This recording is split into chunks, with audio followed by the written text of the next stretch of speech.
This short-term work is really the price that we have to pay, because we're going to have students and staff and parents and events occupying these spaces literally for generations in our district. So again, this will be where the nurse's office is, and then my office will be back behind hers. And then the nurse's office, which is something we were really stressing, is she will be right next door to our ALC classroom. So our alternative learning center, where the majority of our kids who have significant medical needs are typically in this classroom. And so they'll now be right next door to our nurse. Truly the part that's most exciting is that because we got all this new space, we were able to re-envision our current space. And it was a little bit of supersizing some things, because we had spaces for programs, but we didn't have spaces large enough to house some of our programs.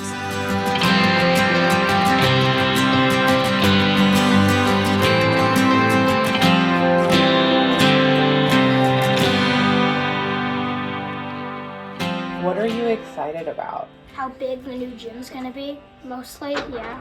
And then not having to worry about the balls going over that fence to where we can't get them anymore.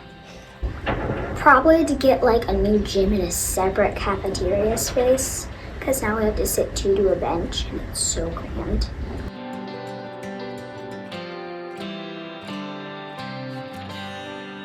So during my time here, I will say one big change we had was starting the middle school version of Project Lead the Way Engineering. And so we're currently in the middle of construction, and so I think in the future just seeing that program grow and having a facility to support it.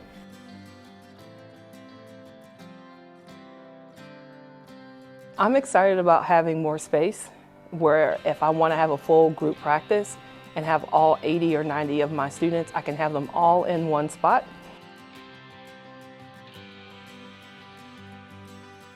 You know, from a security perspective, we now will not have people walking through the middle of campus.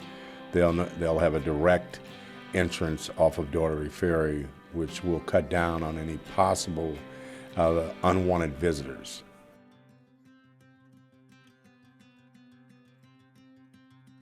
We will now have 2 full kitchens. So we will be able to accept all the students that sign up for our culinary classes, whereas in the past we've had to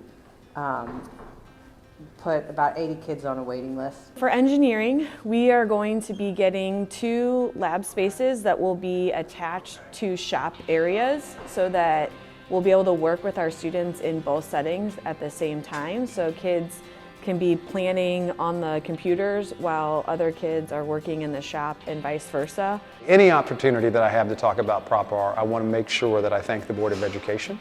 I want to thank the team at Kirkwood School District to make sure that this work was able to be begun in a successful way. And certainly all of our community members, families, parents that spent countless hours, volunteer hours, making sure that our community understood why this was so important.